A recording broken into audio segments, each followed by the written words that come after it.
Present by दीवाना music परो।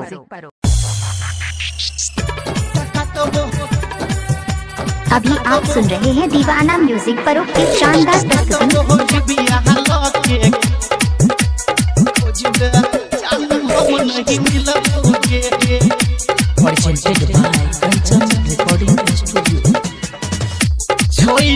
दुनिया जगिया हम चल जेबो फिर नहीं लौट के बोगे।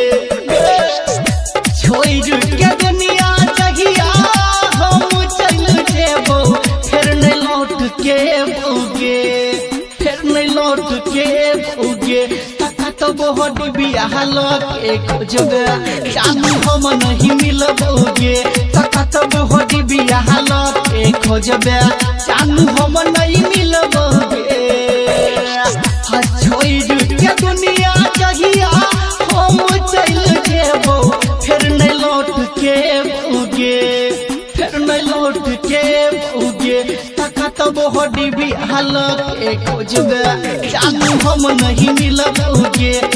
तो बहुत बियाह के खोजबे जानू हम नहीं मिलबोगे।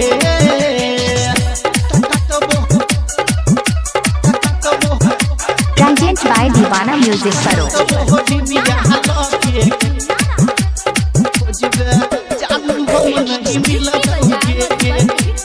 Presented by Kanchan recording studio. तू जान हमारा कई जखम गे काम नहीं करे छै दवाई कोनो हमर हम गे, दवाई कोनो हमर हद लगे। तू जान हमारा कोई सन जखम गे काम नहीं करे छै दवाई कोनो हमर हम गे। फाटल करे जा अपन सुइया लगे जानू हम सीले बोगे। फाटल करे जा अपन सुइया लगे जानू हम सीले बोगे, हम सीले बोगे। तो बहुत बियाह के खोजबे जानू हम नहीं मिलबोगे। तो बहुत बियाह के खोजबे जानू हम नहीं मिलबोगे।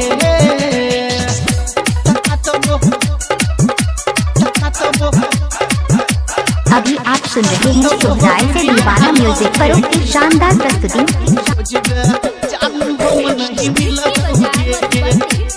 Presented by Kanchan recording studio.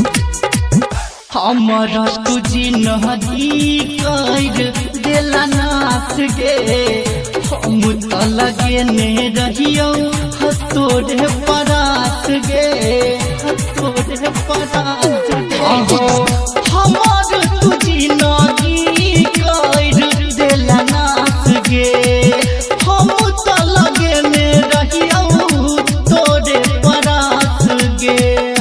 Writer Vikesh कहो सामने में कहियो अब हम नहीं बोगे। राघव शत्रुधन कहो सामने में कहियो अब हम नहीं बोगे। हे गे हम नहीं बोगे। तो बहुत बियाह के खोजबे जानू हम नहीं मिलबोगे। तो बहुत बियाह के खोजबे जानू हम नहीं मिलबोगे।